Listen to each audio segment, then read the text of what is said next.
aprendizaje, y como nuestros temas no son disjuntos, es imposible no hablar de sílabos si no hablamos de sesión y viceversa. Y es imposible no hablar de plan de estudios. Son temas que están estrechamente vinculados. Entonces, cuando nos referimos a sesión de aprendizaje, seguramente en algún momento vamos a remitirnos a plan de estudios, ¿sí? Y así, porque son temas que están, uno se desprende del otro y así sucesivamente. Muy bien, vamos a entrar a la sesión al diseño de sesión de aprendizaje. Y si me muestras esto después, Caricita. Un ratito, no vayan a pifiar, por favor, tenemos un problema técnico.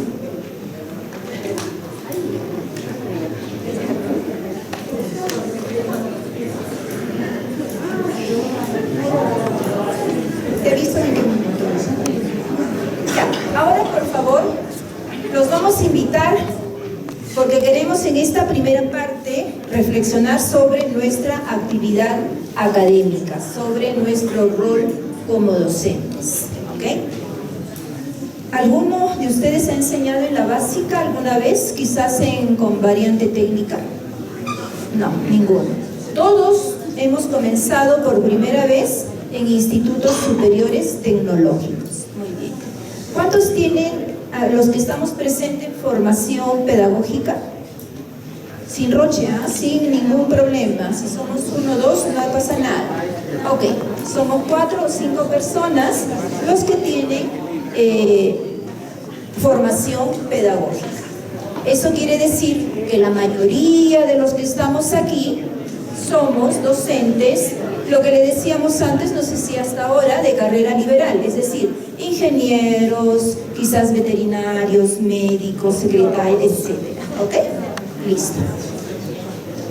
Entonces, y está bien que seamos así, porque la educación superior tecnológica requiere de este tipo de docentes. Si no, sería imposible formar a un técnico profesional en producción agropecuaria si no contamos con ingenieros agrónomos. Imposible formar a un técnico en construcción civil si no contamos como mínimo con un técnico en construcción civil o un ingeniero civil, arquitectos, etc. Y así en cada programa de estudios. Como contabilidad necesita de un contador público.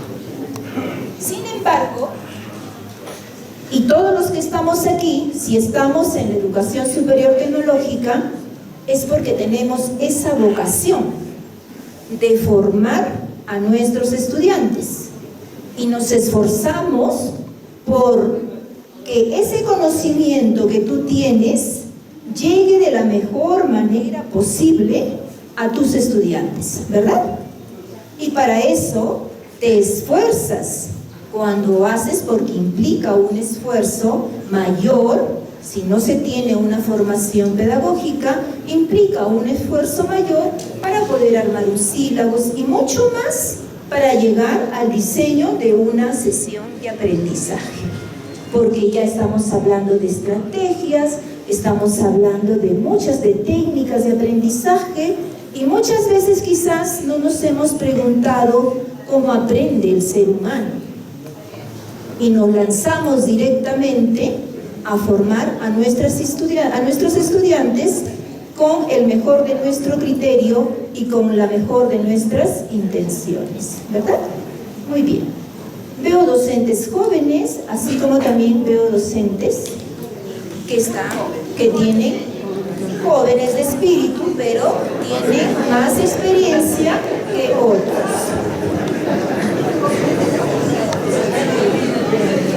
Pero esos jóvenes de espíritu, los que tenemos, porque yo me incluyo en ese grupo, esa experiencia es mucha más rica, ¿sí o no?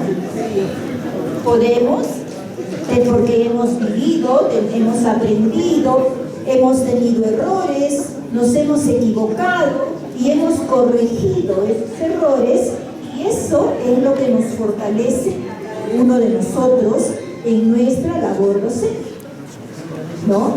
Entonces, es muy importante esa experiencia en nuestro sistema. Y me gustaría comenzar, y esta es la participación por parte de ustedes de manera voluntaria, y al decir voluntaria es entre comillas, porque para continuar mi sesión que he diseñado, participación de ustedes. ¿Alguno de ustedes?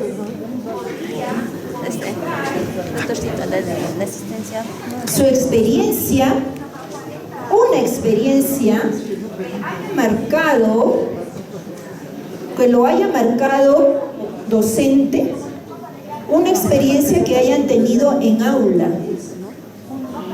que haya marcado y haya dicho, uy, tengo que cambiar, esto me motiva a mejorar, etcétera, etcétera. ¿Alguno de ustedes le gustaría comentar esa experiencia?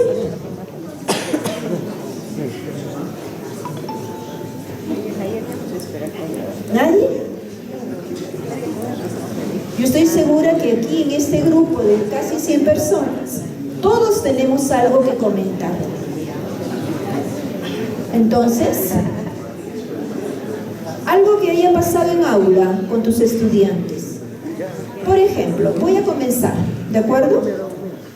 Yo he sido profesor en un tecnológico en Lima, en el Carlos Cueto Fernandini, aproximadamente 20 años. Comencé muy joven, allí. Mi profesión, licenciada en Educación, especialidad Matemáticas.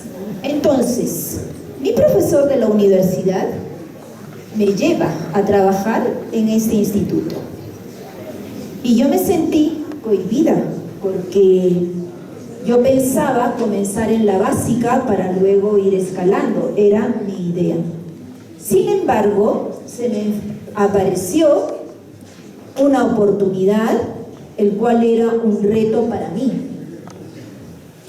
Yo comencé a los 21 años, más o menos, jovencita. Entonces, y me decía, lo que yo enseñe en electricidad, porque hay contenidos comunes, tú lo vas a enseñar en electrónica. Lo que yo enseñe en administración, tú lo vas a enseñar en contabilidad, porque hay contenidos que son comunes entre ambos. Y no te preocupes, yo te voy a ayudar a preparar tu sesión de clase. Y así comencé. Pero yo enseñaba lo que me enseñaban a mí en la universidad. Entonces, yo recurrí a mis cuadernos de la universidad para poder trabajar mi primera sesión, mi segunda sesión, y eso lo trasladaba a mis estudiantes. Hasta ahí todo bien. Hasta que en el aula de electrónica, un estudiante me preguntó, profesora, ¿y para qué me sirve eso que me está enseñando en electrónica? ¿Qué creen ustedes que yo contesté? Yo no sabía nada de electrónica y tuve que aceptar que no lo sabía, porque yo no le podía dar una respuesta que justifique que por qué le enseñaba ese tema a los alumnos de electrónica. Lo que sí prometí es que a partir de la sesión siguiente tenía que cambiar. ¿Qué fue lo que hice? Fui con los colegas de electrónica y les dije, ¿qué de matemáticas necesitas para enseñar a los alumnos de electrónica como base? Y ellos muy gustosos, tienes que enseñar tal cosa. Y me explicaron. Ejes de coordenadas, porque nosotros hablamos de reactancias, de impedancias, etcétera. Aquí se coloca la bobina, aquí lo otro, etcétera. Ya me estoy olvidando. Me fui a contabilidad, administración y la misma pregunta. Y me dijeron, tienes que trabajar también, pero funciones con pendiente negativa, con pendiente positiva. ¿Por qué? Porque ellos hablan de oferta y demanda y punto de equilibrio. Entonces fui sumergiéndome cada vez más en la electrónica, pero, o sea, no me podía quedar en los conocimientos matemáticos, sino que requería saber el por qué yo hacía esto, ¿no?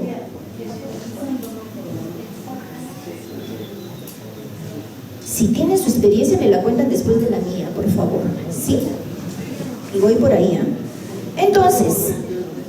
Entonces, fui nutriéndome académicamente de lo que necesitaban los estudiantes respecto a la electrónica y respecto a la electricidad. Lo mismo hice con los contadores, con los administradores. Lo mismo hice con laboratorio clínico, porque el instituto tiene 8 programas de estudio, si no me equivoco. Lo mismo hice con computación. En ese entonces, ahora ya no se llama computación, pero me acuerdo mucho que les enseñé a armar los dígrafos que ellos necesitaban en ese entonces. Entonces, esa experiencia, esa pregunta de ese estudiante hizo un punto de inflexión en mi carrera profesional. Yo ya no volví a ser la misma de antes. Eso me motivó a aprender cada vez más. Si ellos hablan de valor medio, ¿qué de integrales le tengo que enseñar para que hablen de valor medio o de una integral definida? ¿Por qué las ecuaciones diferenciales? ¿En qué aplican ellos en la electrónica, en la electricidad? Tenía que encontrar la aplicabilidad para que ellos puedan comprender mejor cuando su profesor iba directamente a los contenidos propios de cada una de esas carreras profesionales. Esa fue una experiencia que marcó mi vida y no la olvido porque fue muy significativa para mí y la comparto. Y ahora me gustaría escuchar alguna experiencia por parte de ustedes. ¿Alguien? ¿Aquí? ¿Tiene, profesor, una experiencia? Comentando nosotros que tiene usted razón, ¿no?, en esto de enseñarles a los alumnos lo que les vaya a servir. Pero comentábamos, por ejemplo, que en inglés, por ejemplo, se les da a todos los programas un mismo tipo de inglés. Soy docente de laboratorio clínico y entonces yo decía, yo veo la necesidad de los estudiantes de que puedan leer los insertos que están en inglés. Es un inglés totalmente técnico, pero ya hay contenidos en toda la institución que a todos les dan el mismo contenido y básicamente creo que es el conversacional. Eso Gracias. Ese también es un punto importante, ¿no? Que esté en manos de ustedes también, poder cambiar y poder mejorar. Si bien es cierto, cada programa de estudios tiene sus propias particularidades y si bien es cierto, además, que es necesario que puedan uniformizar cierto nivel de inglés, seamos realistas que nuestros estudiantes no van a salir hablando inglés, ¿no? Pero sí deberían de entender todo lo que corresponde a cada una de sus especialidades. Si en laboratorio o en electrónica o en producción vienen manuales o fichas técnicas que manejan, que hay terminología en inglés, pues sería genial si pueden llegar a eso, ¿no? Obviamente siempre se requiere una secuencia en el aprendizaje, porque si no sabemos nada de inglés, imposible que te vayas directamente al inglés técnico sin pasar previamente por algo. Entonces siempre pensamos en la manera de cómo vamos a enseñar. Está en tus manos poder hacer eso. Otra experiencia por aquí. ¿Nadie? ¿Nadie ha tenido una experiencia bonita acá? Que son tímidos, ¿no? Acá en Puno son tímidos, no creo. Buen día o buenas tardes con todos los ponentes y con todos los colegas presentes. Yo creo que hay muchas experiencias y podemos estar hablando de experiencia tras experiencia. Brevemente, ¿no? Hace años, como dice, relacionado con lo que es matemática. Me enseñaba matemática y me dice, ¿para qué me sirve? Pero no, yo lo veía más didáctico, le decía, matemática, más yo lo aplicaba con relación a lo que es administración de medicamentos. Entonces, nosotros lo veíamos con todo lo que es relación con otras unidades didácticas transversales, con unidades de técnicas. Ahora, últimamente que tengo a veces ciertas experiencias que me motiva a investigar, tal vez retornar a mi área de lo que es como enfermera, como asistente, en lo que es en salud. Es lo que son las preguntas de los jóvenes cuando terminan sus experiencias formativas en situación real de trabajo. Vienen pues un poco innovados ellos y nos dicen, ¿no? Licenciada, estas cosas no nos has enseñado, nosotros queríamos que nos han gritado, dicen, ¿no? Como por ejemplo, los equipos de electrocardiogramas, los equipos de signos vitales digitales, que ahorita ya no estamos pues, con pulso, con termómetro rectal, sino que ya es digitalizado. Entonces, esas cositas, los jóvenes pues se preguntan y necesitamos actualizarnos. Y también no solo la actualización a veces es presencial, virtualmente con tantos videos tenemos que estar. Los jóvenes son muy retadores en Muñani. En otras palabras, he visto que muchos estudiantes han podido estudiar medicina, porque ni siquiera traían libros, ni cuadernos, ni nada, todo lo tenían en cabeza. Ellos son más retadores, entonces tenemos que estar preparados a todo ese nivel. Muchísimas gracias, hay muchas. Gracias, profesora, muchas gracias. ¿Alguien más?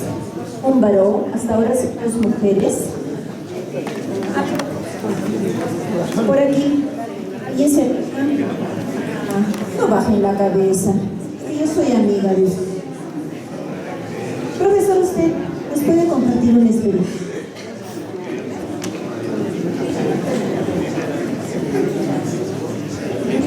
Muy buenos días. No sé si esta es experiencia o es parte de repente que hay que involucrar en el contenido del sílabus. Nosotros estamos tenido una experiencia de que nos presta atención cuando el concurso de admisión se presenta, la ley lo permite, a una persona discapacitada. Y logró ingresar esta persona y era sordomuda. Bueno, pues se ha generado un montón de problemas a raíz de eso. Instrumentos adecuados, no había forma de comunicarse, etc. Y ahora está de promoción. Nos hemos acostumbrado a él, le hablamos en señas y todo eso. El abstin, la computación. Bueno, es una experiencia grande. No sé si es sí lo voy a planificar algo, ¿no? Según tengo entendido, hay más capacidad de pasa así, su atención, eso, de repente algo de decirles, poner algo, no sé. A ver, el profesor nos cuenta que a la institución ingresó al programa de arquitectura una persona con discapacidad, sordomuda. Yo imagino que el examen de admisión ha sido adecuado para esta persona, no lo sé, pero en principio debió haber tenido una adecuación. Y por lo tanto, en clase, pues hay que realizar las adecuaciones correspondientes para atender a esta persona también. O sea, nosotros tendríamos que estar en la actitud, en esa obligación de poder ayudar a esta persona y no separarla del grupo, ¿ok? Sé de las dificultades en las que se pueden presentar, porque nosotros, no sé si algunos, pero el lenguaje de señas no es nuestra segunda lengua, ¿verdad? Entonces tenemos que aprender. Esto me hace recordar cuando trabajé en la DREL de Lima. Una trabajadora es sordomuda, ¿no? Y tuve que aprender a comunicarme con ella, porque ellos te leen los labios y saben lo que le estás diciendo, te comprenden perfectamente, lo único es que no pueden verbalizar, ¿no? Y me causó mucha, y aquí les cuento otra pequeña experiencia, me llamó mucho la atención que cuando hicieron la celebración de una ceremonia allí en la DREL y pusieron música, Yo pensé, ignorante yo, que no podía bailar, porque cómo iba a seguir el compás de la música. Sin embargo, tenía muy buen ritmo. Entonces, dada la confianza que yo tenía con ella, y le pregunté, ¿cómo es que tú puedes bailar si no puedes escuchar la música? Entonces ella me explicó que ella siente, como está pisando, como está en el piso, ¿no? Siente como el vibrar de la música en el piso, que lo sabe leer bien, y también en su cuerpo. Y eso le hacía seguir el compás de ese baile. Entonces, mira, ese tipo de habilidades que ellos son capaces de desarrollar y quizás nosotros no. Entonces, cuando nos encontremos, aunque sé que es difícil enfrentar esta situación, pues muy bien podría ser un trabajo de todos los docentes de ese programa de estudios y preocuparse y diseñar de qué manera podemos ayudarlo, cómo adecuamos nuestra sesión de aprendizaje para atender a esta persona. ¿Es un esfuerzo adicional? Sí, pero la gratificación que vas a sentir luego va a ser mucho mejor. ¿Ok? ¿Alguien más? Una última participación de ciática. Sí, me tuve que aprender algunas cosas de cada uno de los programas que ofrecía mi instituto, pero yo enseñaba matemáticas finalmente. No enseñaba circuitos eléctricos, ni enseñaba presupuestos, ni nada por el estilo. Es diferente. Allí sí, un pedido, ¿no? Porque la institución presenta el cuadro de horas. Y ahí ven los perfiles también para cada unidad didáctica en el plan de estudios. Y de allí sale el cuadro de horas. Y de allí me voy al Ladrel, porque es Ladrel donde se van los cuadros de horas, ¿sí o no, Candy? Corrígeme si me equivoco. Y allí el especialista tendría que entrar a tallar en ese tipo de situaciones. ¿Ya? No es necesario aplaudir. No es necesario aplaudir. Porque son realidades, son roles que tenemos que hacer de acuerdo a necesidades de que requiere la educación. Si estamos hablando de mejorar la calidad de la educación superior tecnológica, imposible pues que me pongan a mí de profesor de matemáticas para enseñar agropecuaria. Por más que yo estudie, no, ¿ya? Por favor, en ninguna de las instituciones. Y para eso está pues el jefe de unidad académica, está el director. O sea, aquí, miren, yo comienzo con esta actividad con ustedes preguntándole experiencias en su salón de clase, porque muchas veces, y si me escuchan, por favor, que me va a volver el sordo, oye, un ratito, profesor. Es que se encuentran este tipo de dificultades y si está en nuestras manos poder corregirlo, ¿por qué no hacerlo? Las unidades didácticas no se le dan a una persona porque me caes bien, no. Se sienten dueños también de la A ver,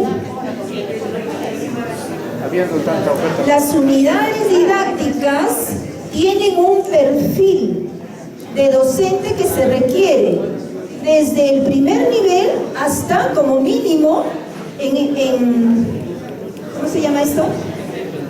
Por un nivel de, se me fue la palabra, pero por ejemplo el mínimo perfil que puede entrar a un programa de estudios es un profesional técnico de especialidad, y de allí escalas, ¿no? O tú exiges ingenieros y voy bajando, o médicos, vienen enfermeros y van bajando hasta llegar al técnico. O sea, no se puede asignar una unidad didáctica porque me caes bien o tú me caes mal y entonces te mando a enseñar empleabilidad. No, pues, y como uno tiene la necesidad de trabajar, porque valgan verdades, también es eso, acerca. ¿Y en quién va a repercutir todo eso? En la persona pues que estás formando, en ese estudiante. Vamos más allá. ¿Ese estudiante acaso no es la imagen de la institución a la que tú perteneces? Entonces, ¿qué imagen, qué profesional estamos formando?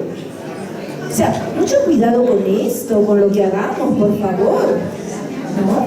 O sea, hay cosas en que se tiene que hacer, si hacemos las cosas bien, esto va en mejoría de todos, y sobre todo en nuestros estudiantes. ¿Algunos de ustedes hacen seguimiento a sus estudiantes después de haber egresado, después de haberse titulado? Si han insertado o no en el mercado laboral, ¿han hecho eso? Pues seguramente que van a obtener un dato importante, ¿ah? Y esas personas que logran insertarse, va a ser tu imagen. Porque si no, pues van a decir, como nos dijo la profesora, que está allá, ¿esto no te han enseñado? Y eso siempre va a pasar. Tampoco que nos agobiemos por eso, porque desde que nosotros nos han formado con un método tradicional, ¿no es cierto? Porque la mayoría de nosotros nos han formado así en las universidades, con un método tradicional. El profesor no sabía todo.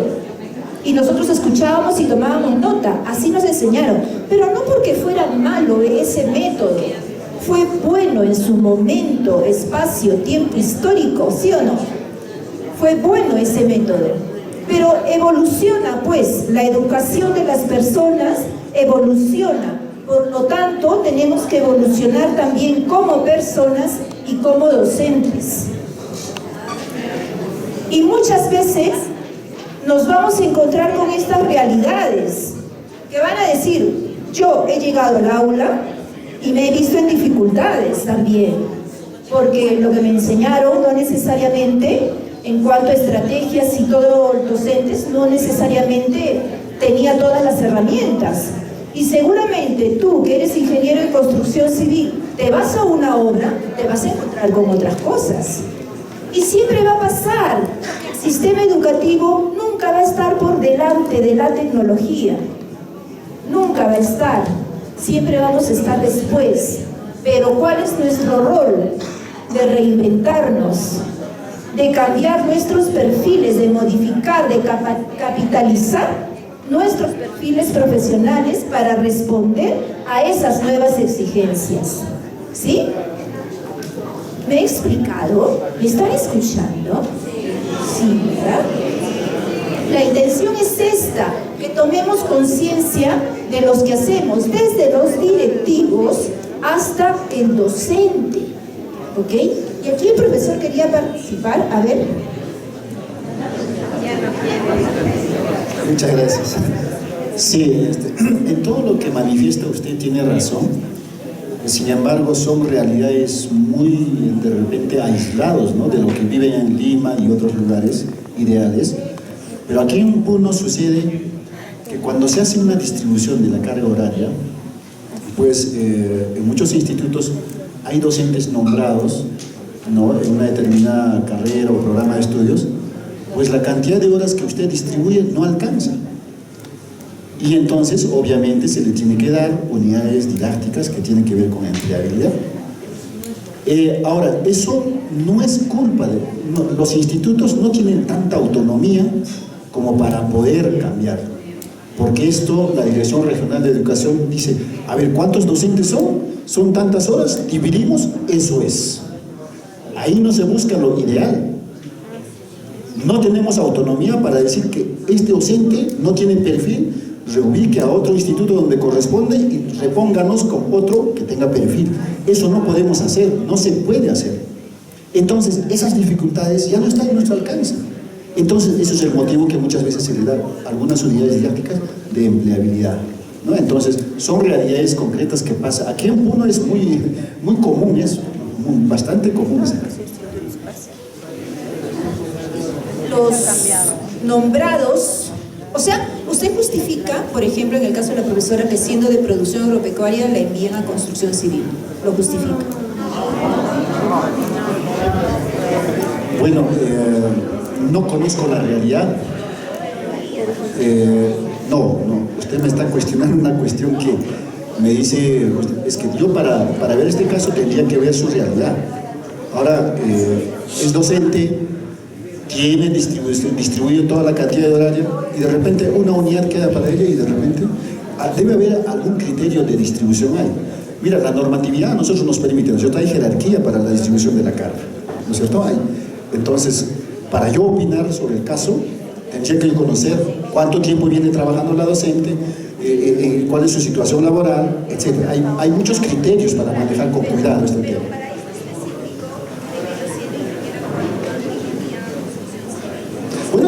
Bueno, tendría que darse de todo aquello que es afín, ¿no? Afín a su profesión, ¿no? Entonces es como ingeniera tal, entonces afín, porque otra forma no veo.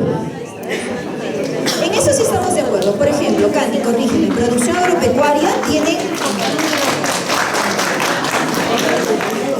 Aquí hay unas, frente a esa problemática, tenemos una respuesta, creo, ¿no? Me corriges.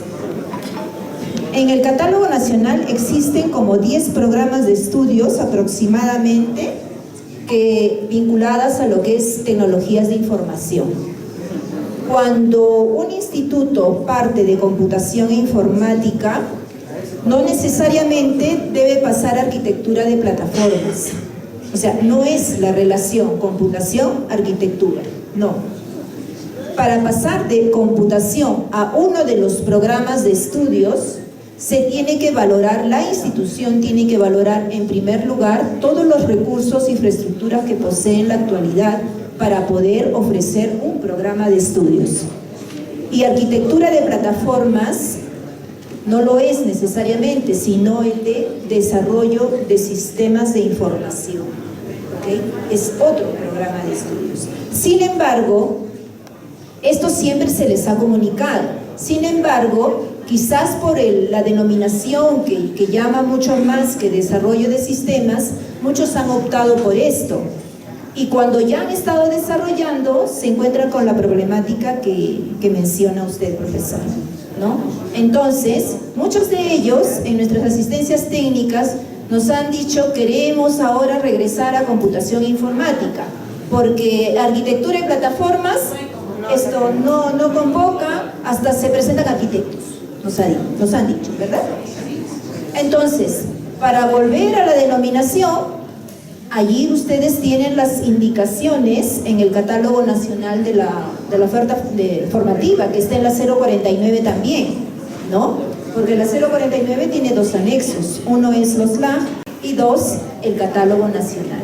Y allí se especifica qué hacer en cada una de las situaciones. Creo que son 3 situaciones.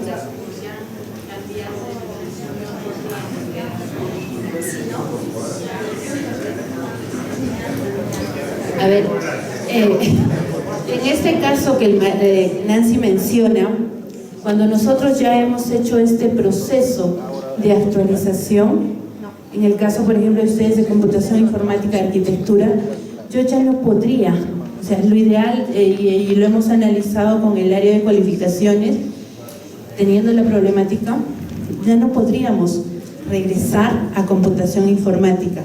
Sin embargo, esto ya podríamos irnos cuando vamos a ir a un proceso de licenciamiento. Cuando ya vamos a un proceso de licenciamiento, la norma te dice, yo puedo irme con uno que tenga autorizado. Entonces, en el caso de ustedes, lo que se estaría recomendando es, dejo arquitectura y aperturo otro como computación e informática. Exacto, cierras y aperturas otro, pero en tu proceso de licenciamiento. Si bien ahorita en la actualidad no está computación informática en el catálogo, la norma te habilita a que tú puedas tener las competencias de cualquier programa de arquitectura, y el más indicado es desarrollo. Yo puedo coger esas competencias y validar la denominación de computación informática con el sector productivo. Puedo hacer eso para volver a computación e informática. Y eso les estaba comentando ayer a los colegas, se va a actualizar todo lo de las TICs en el catálogo. Y también ojalá se está conversando con todo el sector productivo también de las TICs, que tan necesario es colocar ya computación informática con sus propias competencias. Lo están analizando, lo están viendo, y también es interesante lo que acabas de mencionar. Lo veíamos con el área de cualificaciones. Si bien las instituciones mismas, hasta en Lima mismo, no convocan con esa denominación, entonces ahí yo le decía a Juanita, hay que ir al Ministerio de Trabajo y decirle, esta es nuestra cartera, y que convoquen con estas denominaciones.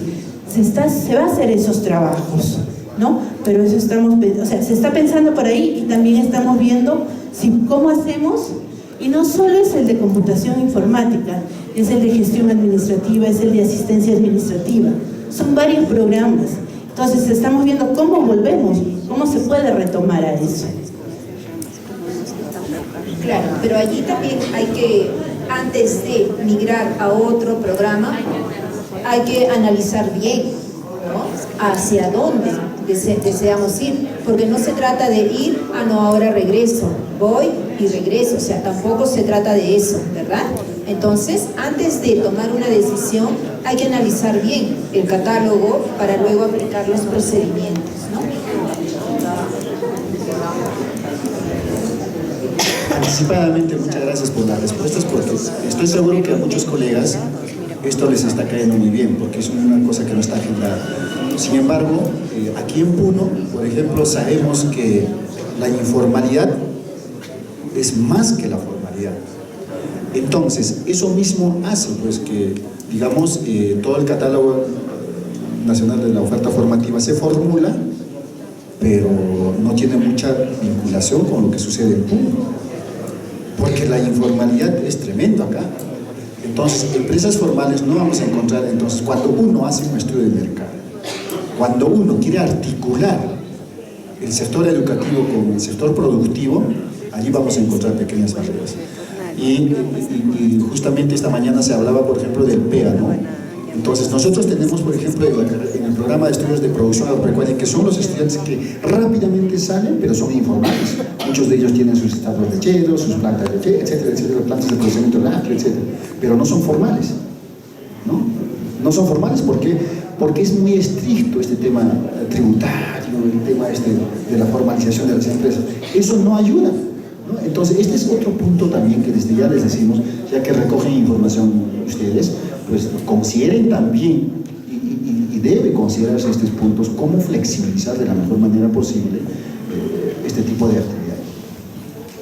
Bueno, yo allí tengo una opinión personal, ¿no? Yo creo que la informalidad es una problemática muy fuerte en nuestro país, no solo en Puno, es en nuestro país. La informalidad, tanto en Lima, en cualquiera de las regiones, es un aspecto que tiene que corregirse poco a poco. No sé, es mi opinión personal, estoy diciendo lo que pienso, ¿no? ¿Por qué? Porque a través de la formalidad es que nuestro país recauda pues el dinero para invertirlo en nuestro país, en mejorar cada vez, ¿no? En cambio, si somos informales, no. A mí me parece bien que nuestros estudiantes pues tengan sus propios emprendimientos, ¿no? Eso está magnífico, pero también tenemos que invitarlos a la formalidad, ¿no? Entonces, yo lo dejo así, un poco en el aire. O sea, no soy economista, no podría entrar a detallar mucho más en cómo mejorar la informalidad, no lo sé, pero sí sé que a través de la formalidad nuestro país recauda pues ese dinero a través de los impuestos que nosotros pagamos, ¿no? Entonces, siguiendo en nuestra temática,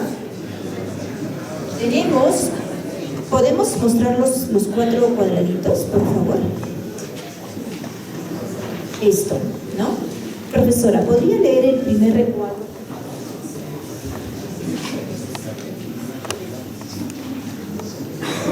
El cerebro recuerda mejor aquello que utiliza, lo que no se pierde con el tiempo. Por lo tanto, la práctica es esencial. ¿Qué opina usted? Que si uno, por ejemplo, hace una actividad práctica, lo va a recordar mucho más fácil que leerlo de repente.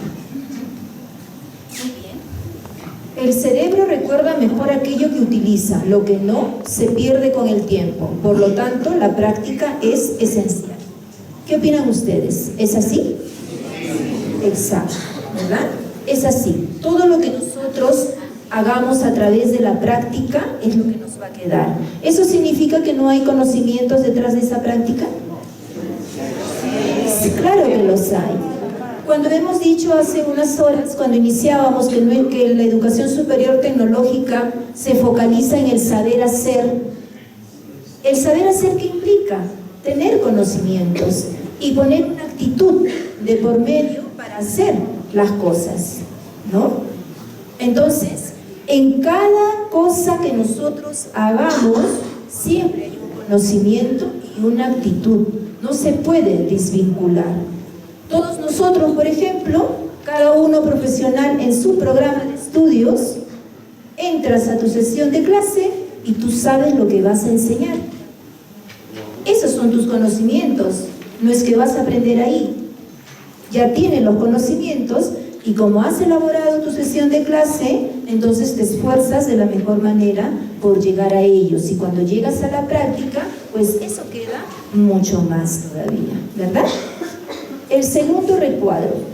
Profesora, ¿me ayuda a la lectura del segundo recuadro?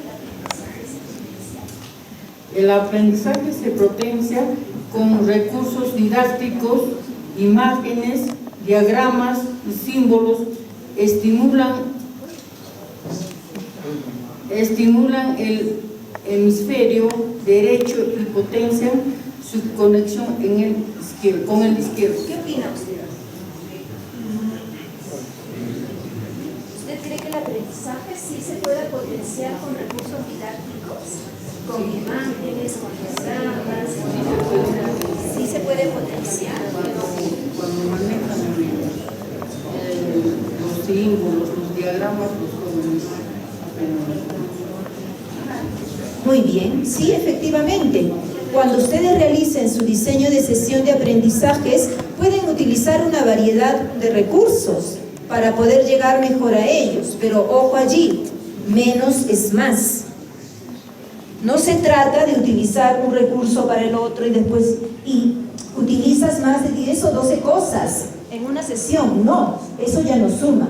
Más bien actúa como elemento distractor del proceso de enseñanza-aprendizaje. ¿Ok? Entonces, utiliza lo que es necesario para desarrollar tu sesión de aprendizaje. Y cuando dice que estos recursos conectan ambos hemisferios, ¿tú qué dices? ¿Es verdad? ¿Cuáles son esas inteligencias que desarrolla el hemisferio izquierdo, por ejemplo, de nuestro cerebro? Una. Aquí. No, aquí. Hemisferio izquierdo.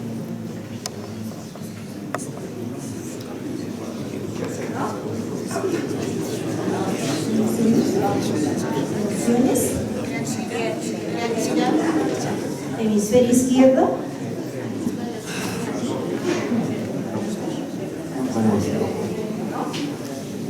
¿Aquí usted, profesor? Desarrollan la práctica. ¿Desarrollan la práctica, hemisferio izquierdo? ¿Profesora, usted? Pensamiento lógico. El pensamiento lógico.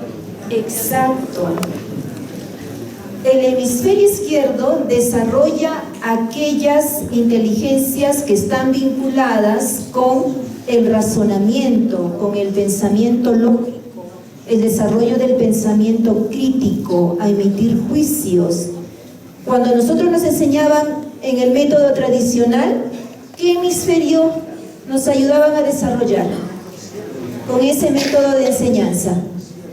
El izquierdo, porque es muy secuencial. Solo recibíamos información y aceptábamos. Esas son las inteligencias del hemisferio izquierdo. ¿Y cuáles son del hemisferio derecho?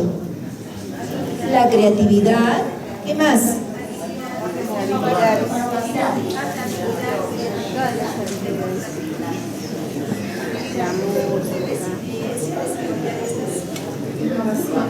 La innovación, las habilidades blandas, el arte, el hecho de cantar, el hecho de bailar, de ser bailarines, todas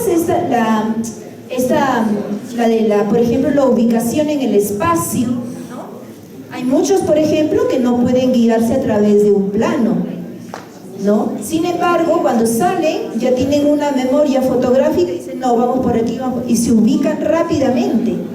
A otros no, nos cuesta.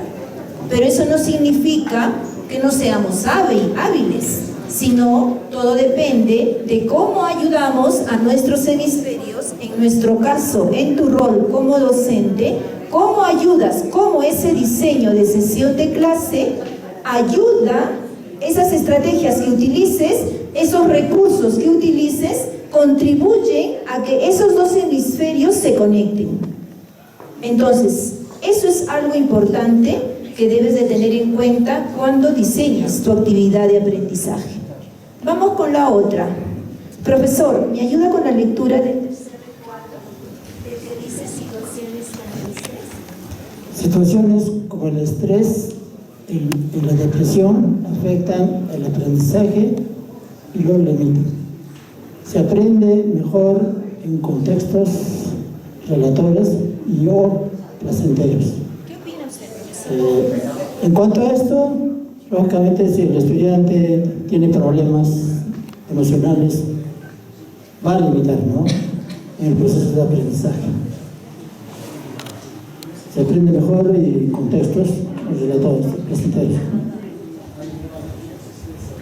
Pero no solo el estudiante tiene situaciones de estrés o depresión, nosotros también, porque nosotros también somos seres humanos, no somos invencibles, ¿no? Entonces, todas esas dificultades que podamos tener en casa y en nuestras familias, cuando entremos al salón de clase, pues tenemos que poner otra cara y otra actitud para enfrentar el aprendizaje de nuestros estudiantes.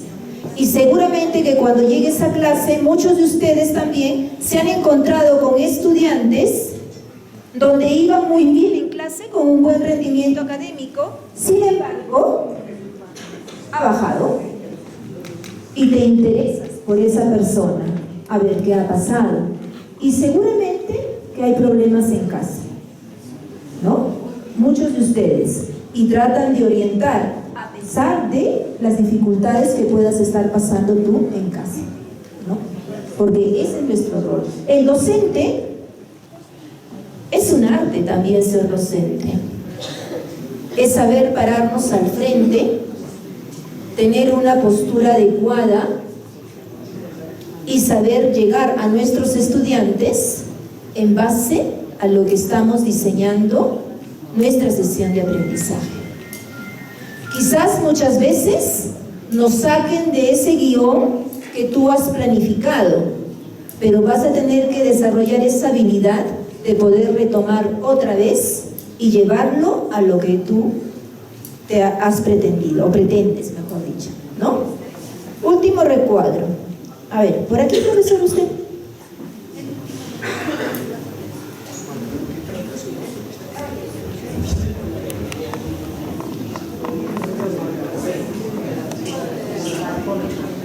Allá dice, el aprendizaje sigue una ruta que empieza con la percepción, pasa por la activación de la atención y concluye con la asimilación de la información.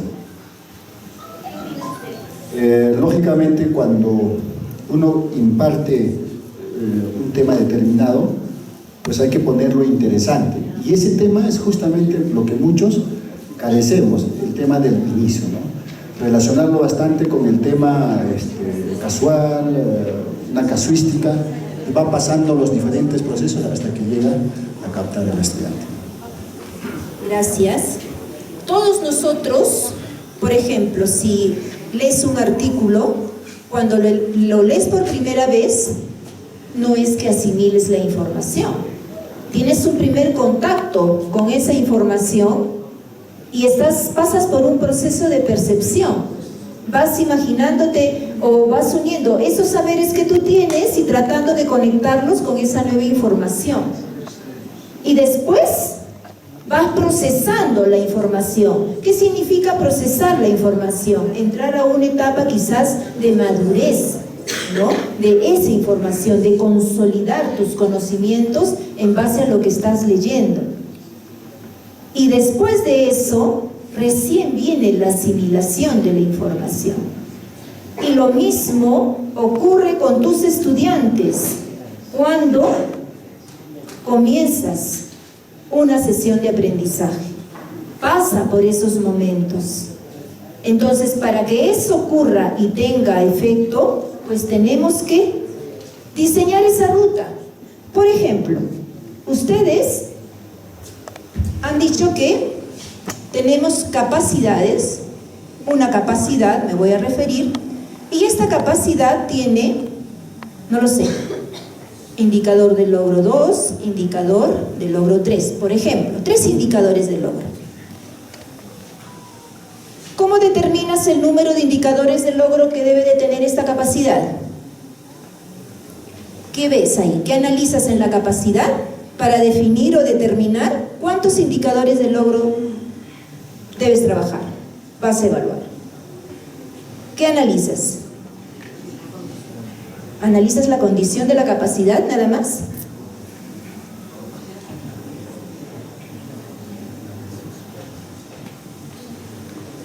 Una capacidad, ¿qué implica? ¿Qué es una capacidad? Esta capacidad es el norte de tu unidad didáctica, ¿sí o no? Cuando digo el norte, es hacia donde tienes que llegar, ¿verdad? Ok, pero ¿cómo llegas a esa capacidad? ¿Es a través de qué? De tus indicadores de logro. Muy bien, pero eso no significa que esta capacidad, aquí hemos llegado a 3 indicadores, pero ¿realmente tendrá 3? Puede tener muchos más, pero eliges los 3 que son más resaltantes, que son más importantes observar y evaluar en el estudiante. Si, por ejemplo, te pregunto, ¿qué es lo que haces para amarrarte las zapatillas? Seguramente ella me va a dar 2 procesos, ella me puede decir 4, y dependiendo de los detalles, ella me puede dar más detalles de cómo se amarran los pasadores en las zapatillas. Pero de ese conjunto, de ese listado, a ti te interesa 3 cosas. Y esas 3 cosas vienen a ser tus indicadores de logro. Puedes elegir 4, no lo sé. Pero para que tú llegues a eso, lo que tú analizas es el nivel de complejidad de esa capacidad. ¿Qué tan compleja es esa capacidad para poder determinar a tus indicadores de logro? Retrocedo un poco. ¿Esa capacidad a quién responde? A una unidad de competencia. Pero esa unidad de competencia no solo va a tener una capacidad, va a tener, si este es 1, va a tener, no sé, 5 o 6 capacidades, ¿verdad? ¿Y cómo determinas el número de capacidades que tiene esa unidad de competencia? ¿Analizando qué? ¿A cuál? Lo mismo que has analizado aquí, ahora analizas la unidad de competencia. Analizar el nivel de complejidad de esta unidad de competencia y analizando qué es lo que implica, entonces tú determinas cuántas capacidades se requiere para lograr esta competencia. Y así con las otras. Siguiendo esta cadena, entonces esta capacidad, para saber cuántos indicadores de logro realmente necesito, me interesan observar y evaluar, pues analizas el nivel de complejidad de esa capacidad. ¿Y cómo desarrollas ahora, si tienes que evaluar este indicador 1, 2 y 3 durante todo el periodo académico?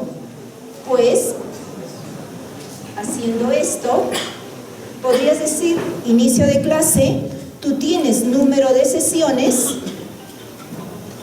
aquí están tus indicadores de logro, y puede decir que en la sesión 3 tú has desarrollado una serie de actividades de aprendizaje y cuando llegas a la sesión 3 evalúas el indicador de logro 1. ¿Estamos? Sigues en tu secuencia y llegas quizás a la sexta y aquí evalúas el indicador de logro 2. Hasta llegar a la última sesión, sigues enseñando y evalúas el indicador de logro 3. Ahí está tu ruta de aprendizaje. En estas sesiones, eso no significa que no evaluamos, porque ustedes dicen que es una evaluación formativa también. Entonces, en esta sesión logras algo y aquí también, pero todo está vinculado a un primer indicador. ¿De acuerdo? Y así sucesivamente durante esas 16 semanas que tú tienes. Por eso es importante el diseño de la sesión de aprendizaje. ¿Sí? Tiene cosas, ¿verdad?, que están vinculadas a parte de sus experiencias con los niños que él ha tenido.